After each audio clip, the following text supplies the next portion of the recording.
कथा प्रारंभ होत है, सुनहु वीर हनुमान। आसन आए विराजिए प्रभु, सिज पुंज बलवान। सियावर रामचंद्र जी की जय, पवन सुत हनुमान जी की जय। मोही जिसका मूल है, ऐसे अज्ञान जनित बहुत पीड़ा देने वाले तम रूप अभिमान का त्याग कर दो और रघुकुल के स्वामी कृपा के समुद्र भगवान श्री रामचंद्र जी का भजन करो। ये सीख हनुमान जी ने रावण को दी। यद्यपि कही कपि अति हित बानी, भगति विवेक बिरति नय सानी। बोला बिहसे महा अभिमानी, मिला हमहि कपि गुरु बड़ ज्ञानी। यद्यपि हनुमान जी ने भक्ति, ज्ञान, वैराग्य और नीति से सनी हुई बहुत ही हित की वाणी कही, तो भी वह महान अभिमानी रावण बहुत हंसकर व्यंग से बोला कि हमें यह बंदर बड़ा ज्ञानी गुरु मिला। मृत्यु निकट आई खल तो ही, लागे से अधम सिखावन मोही। उल्टा होई कह हनुमाना, मति भ्रम तोर प्रगट में जाना। रे दुष्ट, तेरी मृत्यु निकट आ गई है। अधम मुझे शिक्षा देने चला है। हनुमान जी ने कहा, इससे उल्टा ही होगा, अर्थात मृत्यु तेरी निकट आई है, मेरी नहीं। यह तेरा मति भ्रम बुद्धि का फेर है, मैंने प्रत्यक्ष जान लिया है। सुनी कपि बचन बहुत खिसियाना, बेगी नहरहूँ मूढ़ कर प्राणा।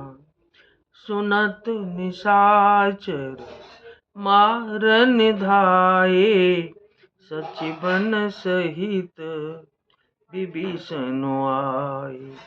हनुमान जी के वचन सुनकर वह बहुत ही कुपित हो गया और कहा, अरे इस मूर्ख का प्राण शीघ्र ही क्यों नहीं हर लेते। सुनते ही राक्षस उन्हें मारने दौड़े। उसी समय मंत्रियों के साथ विभीषण जी वहां आ पहुंचे। नाय शीस कर विनय बहुता, नीति विरोध न मारिय दूता। आन दंड कछु करिय गोसाई, सब ही कहा मंत्र भल भाई। उन्होंने सिर नवाकर और बहुत विनय करके रावण से कहा कि दूत को मारना नहीं चाहिए, यह नीति के विरुद्ध है। हे गोसाई, कोई दूसरा दंड दिया जाए। सबने कहा, भाई यह सलाह उत्तम है। सुनत बिहसी बोला दस कंदर, अंग भंग करे पठइय बंदर।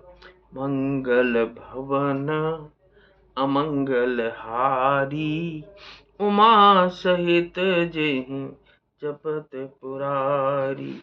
यह सुनते ही रावण हंसकर बोला, अच्छा तो बंदर को अंग भंग करके भेज, यानी कि लौटा दिया जाए।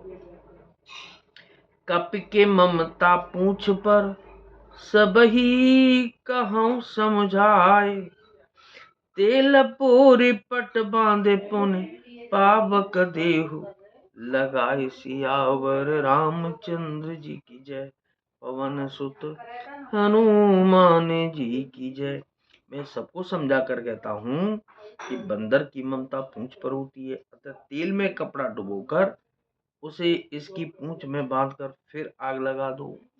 पूंछहीन बानर तह जाए, तब सठ निज नाथ ही ले आए। जिनके कीन से बहुत बढ़ाई, देखो मैं तिनके प्रभुताई।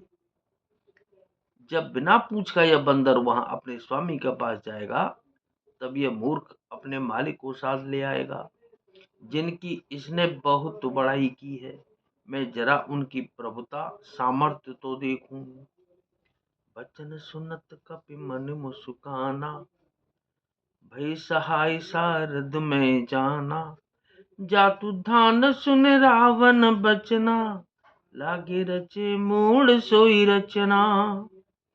यह वचन सुनते ही हनुमान जी मन में मुस्कुराए और मन ही मन बोले कि मैं जान गया, सरस्वती जी इसे ऐसी बुद्धि देने में सहायक हुई हैं।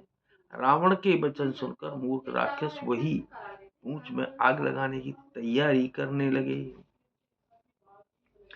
रहान नगर बसन ग्रत तेला, बाड़ी पूंछ कीन कपि खेला। कौतुक कहाँ आए पुरवासी, मारही चरण करें बहु हांसी। पूंछ के लपेटने में इतना कपड़ा और घी तेल लग गया कि नगर में कपड़ा, घी और तेल नहीं रह गया।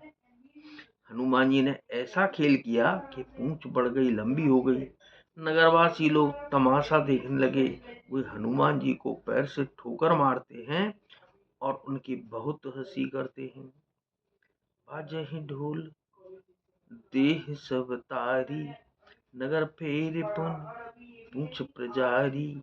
पावक जरत देखि हनुमंता, भयों परम लघु रूप तुरंता।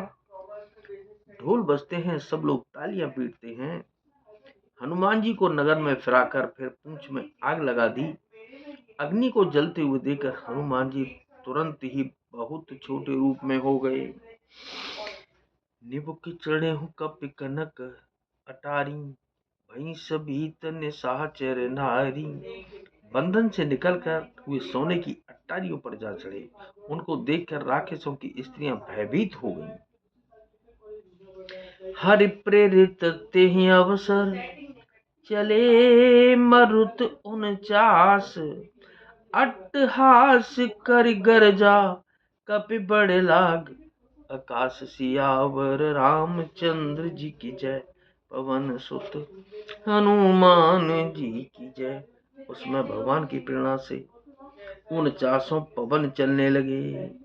हनुमान जी अट्टहास करके गरजे और बढ़कर आकाश से जा लगे। तो क्या, नाथ सकल संपदा तुम्हारी, मैं सेवक समेत सुत नारी।